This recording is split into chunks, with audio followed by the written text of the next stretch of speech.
special guest, Jacob Simpson, Division II qualifier. Jacob, thanks for coming on. Yes, sir. Thanks for Y- having me. Yeah, so before we get into your career and some of your other stuff, how did you initially get started in the sport of wrestling? Oh, that's a good question. So actually, he's still my best friend to this day. His name's Ethan Basil. He wrestles at the University of Northern Iowa now.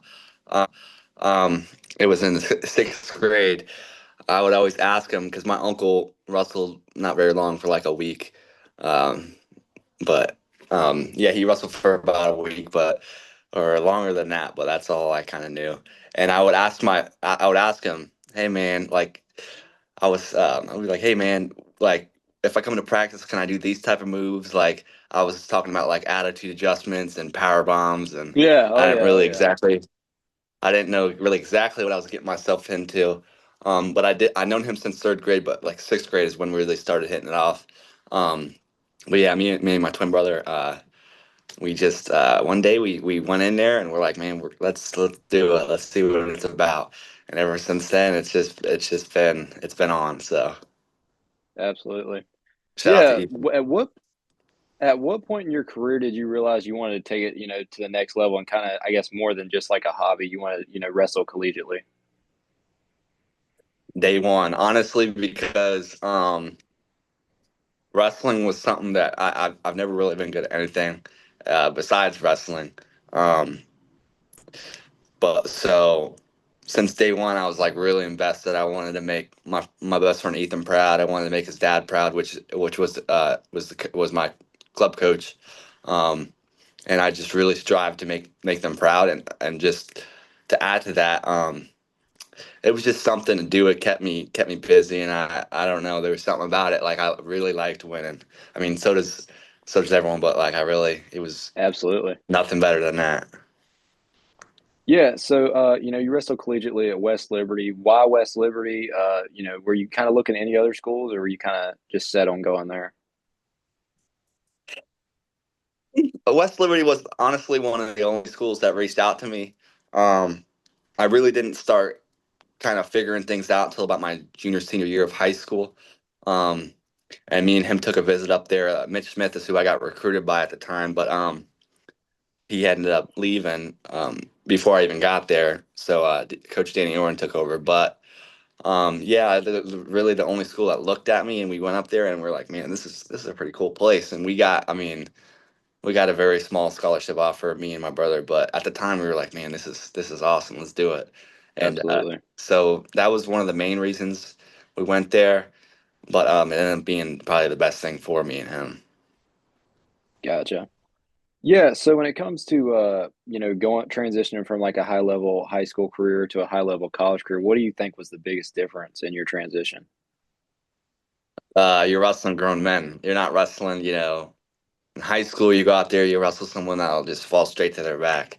Right. Um, the biggest difference, and you didn't get that riding time point in high school, which if you're someone who likes to ride from the top position, and sometimes it don't really do nothing for you if you ride out a period in high school as much as it would if you ride out in college. So I would just say pretty much you're wrestling men and you're wrestling kids that want to be there. High school, some kids are just doing it because their friends are doing it, depending on where you're at. Some kids, there's different levels, obviously. People who are really serious in high school, obviously, you see high schooler just made a senior level world team, but Right. um, the you're wrestling kids that they want to win, and even like the people that aren't very good, they're going to wrestle you as hard as they can. So Absolutely. that's probably the biggest difference. Yeah, at what point in your college career did you, really realize like, wow, I can really compete with the best in the country, or was that always kind of your mentality? I don't want to just flat out say that was my mentality, but I knew probably my freshman year I had a pretty okay season. Um, I just kind of knew that, I was wrestling kids that were ranked and they were close matches, like 1, 2 points, which, is a big difference in college. You can lose by 1 point, but you can still get your butt whooped. Um, Right. um, but towards the end of the season, my freshman year, I had beat a nationally ranked kid. He was in the top 10, and that kind of, and I had bumped up a weight for that, so that kind of had set the tone for me. And I honestly really didn't put it together until my senior year of college. I really started being consistent because I would win, but I wouldn't be consistent. Um, I would take some losses, but um, I would say towards the end of my freshman year, I knew I could compete, and that the next year I was beating national qualifiers. Um, I never, my freshman year I started, and sophomore and junior year I rode the pine. So, but I was the Right, right, starter, periodic throughout those seasons. But I never did those sophomore and junior years. I wasn't the starter toward at the end of the year. right. Yeah, like as you spoke on earlier, you and your brother wrestled together in college. What was it like to be able to wrestle at the collegiate level alongside your brother? Oh, hey, you can't ask for anything better than that. I remember talk about competitive. Me and him, we were doing it was a 6 a.m. practice. It was an individual with Coach Brock Thumb. He's from Michigan, but we started like we got so mad at each other. We started just it turned into a straight boxing match. So someone that doesn't isn't afraid to go out there and put it to you. It was awesome. Um, his career kind of got cut short around his our junior year of college because he had a medical issue. But after junior year, he coached me. He was my corner coach along with Coach Tim Mock in all my matches. He coached me in the match.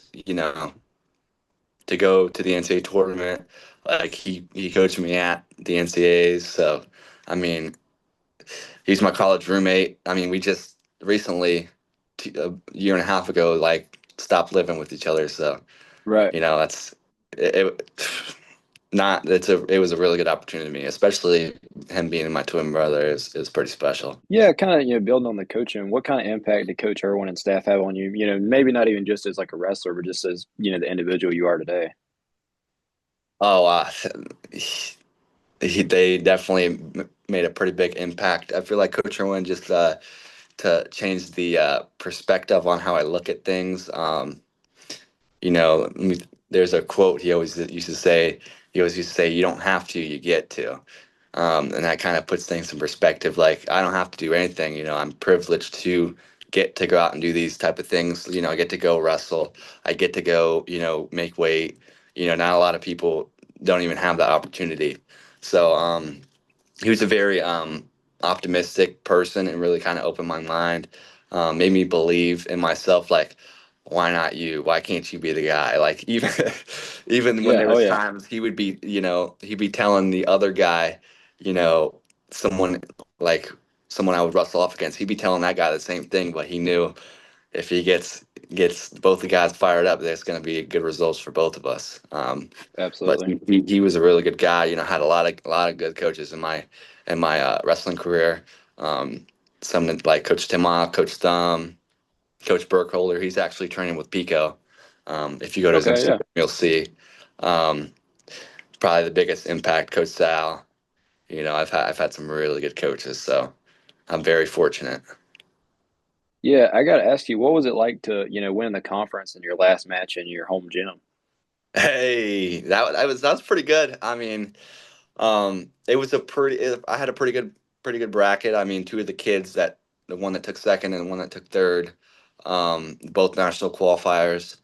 The one kid actually, he just recently took, I think he took sixth in the country, but it was very fun. You never like to lose your last time in your home turf, so I'm Right. glad Right. that ended well for me. Yeah. Shout out to For my sure. teammates and everything, get me ready and prepared. But it was awesome. And then we were we had actually lost to Glenville State the week before, um, and then we turn around come MEC tournament, and I think we won 6 or 7 weights, and we had 9 in the finals. We might have won 8 out of the 9, and we had one take third. So we really Pretty dominant. put Yeah. it to them that day. Yeah, kind of like wrote the wrong, which was awesome too. I actually got the there's like a Mounties conference banner. It's sitting in one of my boxes. Yeah, so going to your senior year super regionals, take me through that semifinals match, to make nationals. How do you prepare yourself mentally for a match like that? Um, that's kind of funny because I had beat the kid earlier in the year, so I knew the odds were kind of in my favor, but I feel like going into it I had a lot of anxiety because going into the tournament I was the number one seed, um, and leading up to that, the first match was Russell Good, I got a tackle fall, and then second match comes and obviously it's him, so. I feel like, a lot of nerves went into it. I got taken down. The guy almost like choked me out. He had a good front headlock. That's how he took me down in the match previous to that. But took me down front headlock. But I feel like I'm been coached really well to stay calm and just focus on scoring the next point. Because I'm a person that really doesn't care if I get taken down. Seal off, score the next point. It's you, you're only gonna lose a wrestling match if that's the outcome you go into thinking. Um, and I kind of worded that the wrong way, but We get it. yeah, um, was down early. I came back, and I didn't score a single. I scored one single takedown that whole tournament. Um, I was had a really good performance from top that whole weekend. Ended up riding him out, getting the stall point from got the stall point. Um, got a reversal, so I ended up winning 5-3. No, 5-1, something around those numbers. It was close, but I think I had controlled the match after that first takedown I gave up, and it was exciting. I ran and gave my brother a hug, because it was a long time coming. Like that beginning of that year, I wasn't even the starter. Actually, I had lost my wrestle off. I got pinned in my wrestle off. Um, Shout out to Greg Brusco. He got he's a dog, but yeah, he had got me, and but I was able to take a hold of my opportunities and just keep trying to be the best version of myself, and that ended up pretty well for me. Yeah, with your NCAA run, I believe you were down late in the match. What was it like get Yeah, I was sealing the down deal? by 2 points, and I was kind of baiting him for a headlock. I wasn't like. Head throw attempt here by Simpson. He's actually going to get it. That's two. Because I had a hard time getting to his legs. Because I wrestled him previous earlier in the year and I beat him in triple overtime. No takedown scored. It seems to be a trend I'm talking about, but no takedown scored. So his defense was pretty good. I kind of did it in my round of 16. I was forcing my hand over like on their shoulder to kind of bait them, and I would pull and hit it. So that's kind of I had hit it earlier in the tournament, and I kind of got rolled through. But that time I connected, and it was awesome. We probably had about 80 West Liberty Hilltoppers in the crowd or more, and it got really loud. That arena, it was I fed off. I probably had probably like two or three celebrations and one. Um, I was celebrating every match. I didn't care. I was going out with a bang. But it was awesome. Like I even had other teams cheering for me because Lander they were uh, they were going for a trophy that year. They took second, but so that was big for some other teams. But it was Right, right. that was one match probably never forget. I was hustling. Oh yeah. Obviously, I know you didn't get the results that you probably set for yourself, but what was it like just being able to experience the NCAA tournament? That's one like no other right there. The mats, everything about it. I had so my coach would take us up to nationals every year. So COVID got canceled. We didn't go to that. Well, actually, we did go to that. And I got to warm up on the mats. Help guys cut weight.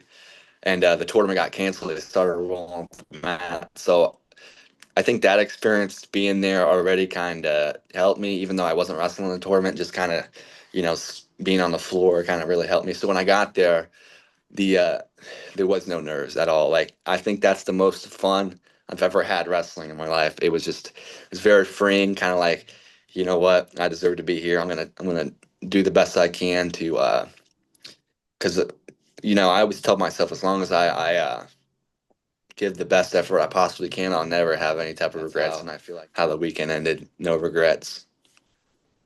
Right. Yeah, you were also a part of a third and fourth place, finishing team at the NCAA tournament. What's it like, to be able to submit yourself as a part of two trophy teams?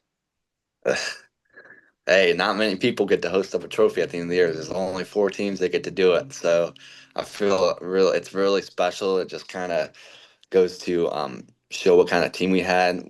I mean, so 2022 we had 8 national qualifiers. 2021 we had 6. 2023 we had 8. So we were putting guys to that tournament, and it was pretty impressive. So the more guys you got there, the better it is for you.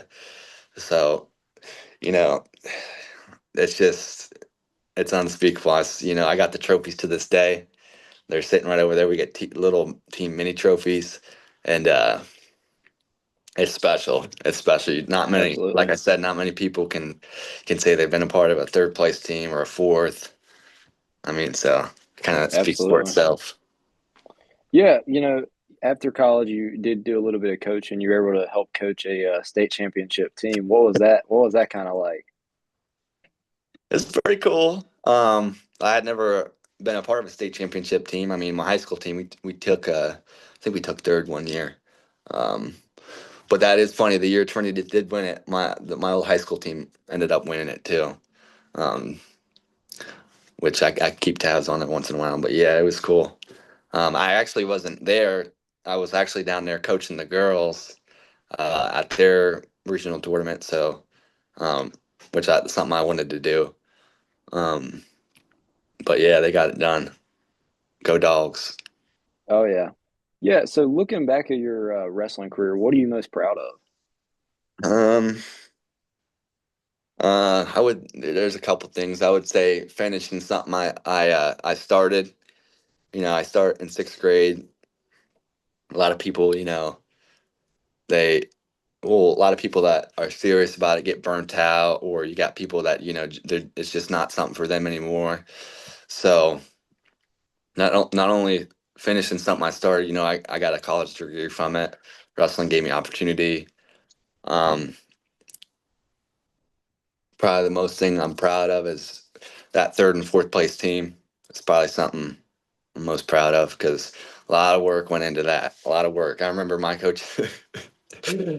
It was during the COVID year, and we didn't have no matches scheduled. We didn't even know if we were going to wrestle that year. But my coach, this was the year where he took fourth. My coach had us in there almost to he does a good job with peaking, but almost to the point where a lot of guys are starting to get burnt out because we were wrestling very very hard. And if I call any of the guys right now, they'll know exactly what I'm talking about. They'll probably start laughing about it, but um, yeah, it was it was a very taking third for us was pretty special. Absolutely. Yeah. So for any like aspiring wrestlers or people wanting to go to the college level, what advice would you give to those wrestlers? Go to the next level. I would just say be consistent. Surround yourself with good people. Um, Luckily, I was able to do both of those things, so it worked out for me. Yeah, know your circle, because you are who you hang around. Yeah, absolutely. As we wrap up, a few more questions. How has wrestling, I guess, shaped your life off of the mat? More, I guess, more or less than on the mat. Um, it's given me a lot. It's given me a second family, and like I said, my best friend, his dad means a lot to me. Um, and they've done a lot for me, and some those are the people I look up to. I always come back to that, but yeah, it's given me opportunity, and it's given me confidence to go out there and know I can do whatever I put my mind to. Yeah, as we wrap up, is there any like people are wanting to do a clinic or anything like that? Where can they email or contact you to set those type of things up? They can do it and I'm willing to travel. They can do it at Jacob Simpson 149 at gmail.com. I'm not going to put my number out there, but if Yeah, they want yeah. it, they can Got to be email me, careful with that. Oh yeah, or Instagram. That's just my first and last name is my Instagram. absolutely. Well, Jacob, thanks for coming on the podcast. It was great to speak with you today. Thanks for having me.